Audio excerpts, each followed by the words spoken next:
Boa noite, boa noite, boa noite, galera. Aqui é o professor Dudu, aqui no Tudo Mastigado. Mais uma vez, tendo aquela conversinha sobre literatura. Hoje estaremos revisando mais uma tendência literária da segunda metade do século XIX. Essa aqui, mais para o fim do século XIX. Estamos falando, então, do simbolismo. Galera, o simbolismo, ele vai acontecer paralelamente ao parnasianismo, que conversamos nas últimas aulas, e o simbolismo, ele inclusive vai dividir com o parnasianismo aquele que a gente considera o momento inicial, né, o marco inicial da tendência na Europa, que é a publicação do Parnaso Contemporâneo. No Parnaso Contemporâneo, aquela coletânea de poemas onde vimos nascer o parnasianismo, também vamos ver nascer o simbolismo, pois poetas como Baudelaire, poetas como Mallarmé, eles publicaram seus primeiros poemas simbolistas, né? Simbolistas propriamente ditos, também dentro do Parnaso Contemporâneo. Então, o simbolismo e o parnasianismo têm esse elemento em comum.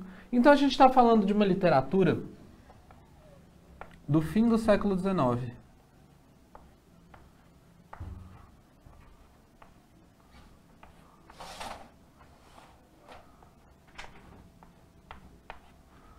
Fim do século XIX. Galerinha, e qual é a grande sacada do simbolismo? O simbolismo, ele vai se apresentar como uma literatura que, ao mesmo tempo que divide alguma coisa com o parnasianismo, ele se afasta do parnasianismo completamente, porque o parnasianismo tem aquela coisa da objetividade, extremamente objetivo e descritivo. Já o simbolismo, ele segue um caminho contrário. Ele vai ser extremamente sugestivo. Ele vai trabalhar com sugestões que talvez representem a realidade, sugestões que representam a incerteza do mundo. Porque a gente está vendo, no fim do século XIX, toda aquela questão de domínio que vai nos levar à Primeira Guerra Mundial.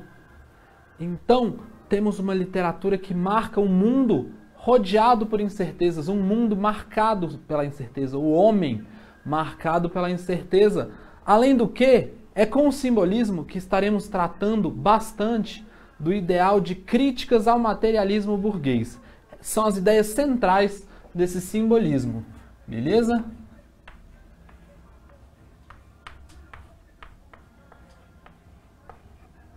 Críticas ao materialismo burguês.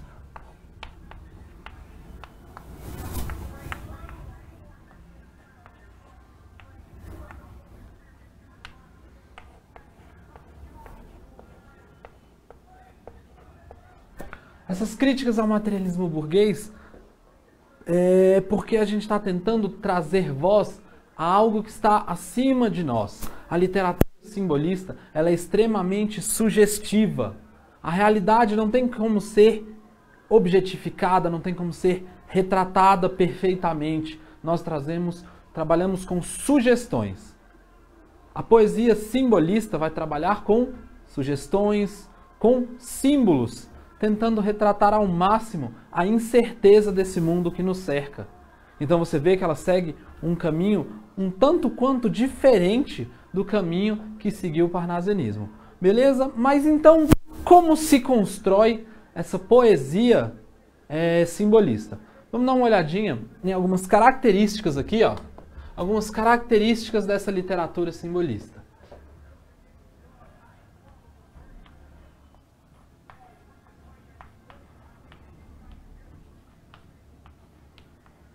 Galera, a grande marca da poesia simbolista é que ela é uma literatura extremamente sensorial. Poesia sensorial.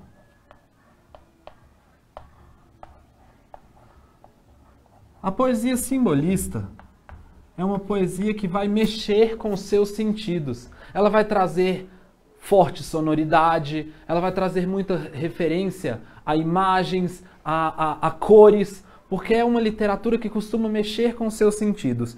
Então, a gente vai ter, inicialmente, uma forte sonoridade,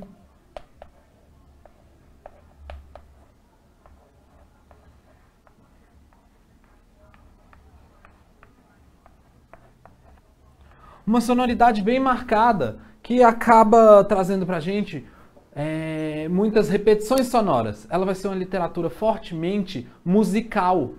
Ela traz essa musicalidade por meio de assonâncias, repetição de sons vocálicos, e aliterações, né?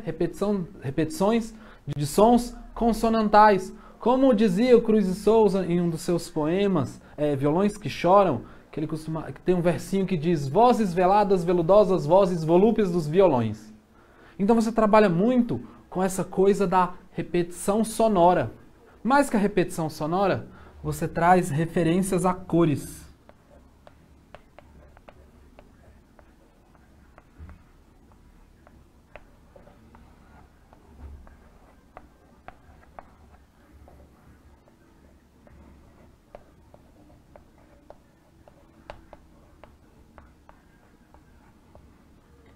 Referências às cores, porque cada cor vai vir carregada de um sentido, carregada de um significado.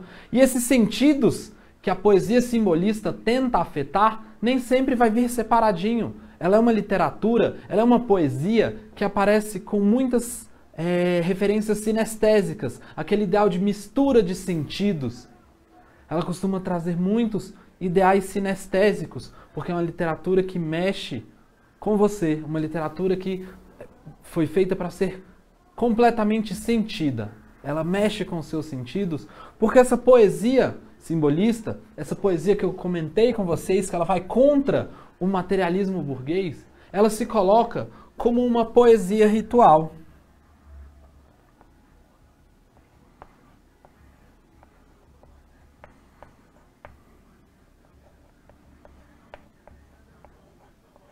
Ela se coloca como uma poesia ritual. A poesia é algo que coloca você em contato com algo superior, com algo que está acima de todos nós. É uma poesia que vai mexer com o ideal de espírito, de libertação do espírito, de transcendência.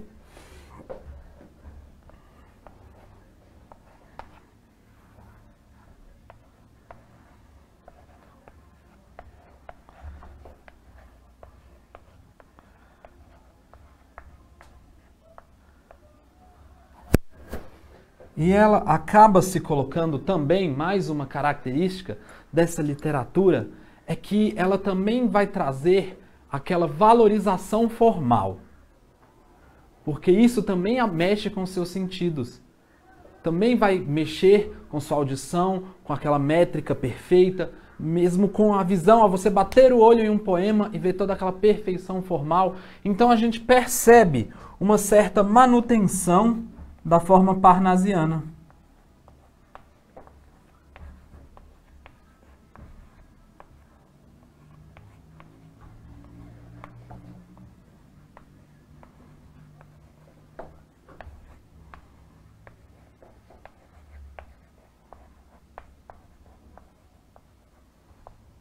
Percebemos então uma grande manutenção daquele ideal de forma parnasiana.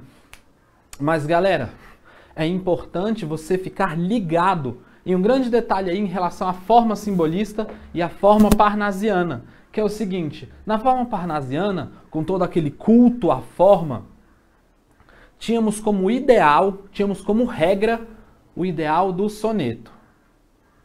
No parnasianismo, nós valorizamos a forma também.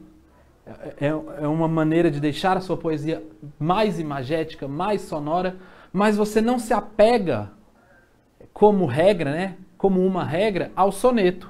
Teremos poetas que trabalharão sim com sonetos, muitos sonetos dentro de suas obras, mas haverão outros poetas que não se apegarão a essa forma do soneto. Trarão poemas bem trabalhados, com a métrica organizada, mas que fogem ao soneto, beleza? No parnasianismo é uma regra. Aqui a gente vai apenas manter o ideal. Era um ideal muito forte, era um ideal de negação do romantismo, porque o simbolismo também se mantém como uma poesia que nega o ideal romântico. Beleza? Outra coisa que a gente vai acabar percebendo na poesia simbolista até porque ela traz muito essa coisa da sugestão, como eu falei, que é o uso de reticências. Aquelas ideias que ficam no ar. Então eles vão trazer muito o uso de reticências e também o uso de letras maiúsculas. É o que a gente chama de maiúscula alegorizante. Porque palavras como alma, palavras como morte, palavras como dor, eles colocam com letras maiúsculas para nos dar um ideal de personificação dessas palavras, desses ideais dentro das suas poesias. Beleza? Então esse é o simbolismo que vai estar surgindo lá na Europa para a gente. E antes da gente continuar, eu queria dar uma olhadinha em uma questãozinha, aproveitar que é uma questãozinha que vai trabalhar com um poema, beleza? Vem comigo para o slide aqui. Cárcere das almas. Toda alma num cárcere anda presa, soluçando nas trevas entre grades do calabouço, olhando imensidades, mares, estrelas, tardes, natureza. Galera, você percebe muita repetição sonora aqui, nessa primeira estrofe, muita repetição do som do R, né? Tudo se veste de uma igual grandeza, quando a alma entre grilhões as liberdades, sonha e sonhando as imortalidades, rasga no etéreo o espaço da pureza. Ó almas presas, mudas e fechadas, nas prisões colossais e abandonadas, da dor no calabouço, aí vê a palavra dor com letra maiúscula, atroz, funéreo, nesses silêncios solitários graves, que chaveiro do céu possui as chaves para abrir-vos as portas do mistério. Cruz e Souza. Os elementos formais e temáticos relacionados ao contexto cultural do simbolismo encontrado no poema Cárcere das Almas de Cruz e Souza são a opção pela abordagem em linguagem simples e direta de temas filosóficos. Galera, linguagem simples e direta nunca vai estar presente no nosso simbolismo. Tudo é sugestão, tudo é subjetivo. A prevalência do lirismo amoroso e intimista em relação à temática nacionalista. Aqui ele não traz esse ideal de estar combatendo o nacionalismo, de estar escolhendo um lado. Refinamento estético da forma poética e o tratamento metafísico de temas universais. Galera, observa aqui que ele trata da dor, ele trata dessa ideia de céu, ele questiona o destino dessa alma, ele fala da liberdade, da transcendência, da liberdade de sua alma. Então aqui a gente tem um refinamento estético fortíssimo, né? A gente vai estar mantendo aquele ideal de forma do parnasianismo e estamos trabalhando dando um tema metafísico, existencial, a temas universais. Belezinha? Agora, olha essa outra questão aqui. Leia com atenção as duas estrofes a seguir e compare-as quanto ao conteúdo e à forma. Mais que na forma se disfarce o emprego do esforço e a trama viva se construa de tal modo que a ninguém fique nua, rica, mais sóbria, como um templo grego. E o segundo estrofe é do sonho as mais azuis de afaneidades que fujam, que na estrofe se levantem e as emoções todas as castidades da alma do verso pelos versos cantem. Comparando as duas estrofes, conclui-se que, galera, aqui a gente está trazendo uma ótima diferenciação desses dois momentos, dos dois momentos que a gente comentou agora há pouco, o parnasianismo e o simbolismo. Na primeira estrofe, você tem uma estrofe perfeita, um quarteto, que faz parte de um soneto do Olavo Bilac, chamado A um Poeta, e tem a contagem silábica perfeita, tranquilo, mas ele traz um ideal parnasiano, aquele ideal de que poesia é fruto de esforço, e mais, que o seu esforço jamais deve transparecer, que a sua imagem fique perfeita, que você disfarce todo o trabalho que essa poesia te deu, e ele ainda faz referência a um templo grego, extremamente parnasiano. Já no segundo, ele traz uma ideia mais existencial, ele fala de sonhos, ele fala de emoções, ele fala da alma do verso. Então ele traz muitos desses ideais simbolistas. Beleza? Então o primeiro trechinho parnasiano, o segundo trechinho vem pra gente simbolista. Assinale a alternativa em que se caracteriza a estética simbolista. Culto do contraste, que opõe elementos como amor e sofrimento, vida e morte, razão e fé, numa tentativa de conciliar polos antagônicos. Esse ideal é um ideal fortemente barroco, não é? A ideia de elementos que se contrapõem, busca do equilíbrio e da simplicidade dos modelos greco-romanos através, sobretudo, de uma linguagem simples, porém nobre. Galera, aqui a gente pode fazer uma referência entre o arcadismo e talvez o parnasianismo, mas o parnasianismo não traz uma linguagem simples. Beleza? C. Culto do sentimento nativista que faz do homem primitivo e sua civilização um símbolo de independência espiritual, política, social e literária. Talvez aí uma referência à poesia romântica, né? A ideia do homem, da origem de sua pátria. Exploração de ecos, assonância, aliteração, numa tentativa de valorizar a sonoridade da linguagem, aproximando-a da música. Exatamente, galera. Uma das grandes características da poesia simbolista é a sua forte sonoridade, a sua musicalidade. Porque, lembra? Ela trabalha com seus sentidos. É uma poesia fortemente sensorial. Então, uma poesia de forte sonoridade e uma poesia que vai tratar bastante do abandono do mundo material e da transcendência do espírito. Beleza? Volta aqui comigo. Galera, então, nesse primeiro momento, eu preferi trabalhar com vocês as características principais do simbolismo, como ele se constrói, quais são suas características, suas peculiaridades, especialmente em diferenciação ao parnasianismo. Beleza? Próximo bloco, a gente vai conversar então sobre o parnasianismo no Brasil e sobre os principais poetas... O parnasianismo no Brasil, olha só. Estaremos conversando sobre o simbolismo no Brasil e sobre os principais poetas simbolistas aqui do nosso país. Beleza? Até daqui a pouco, já já eu volto.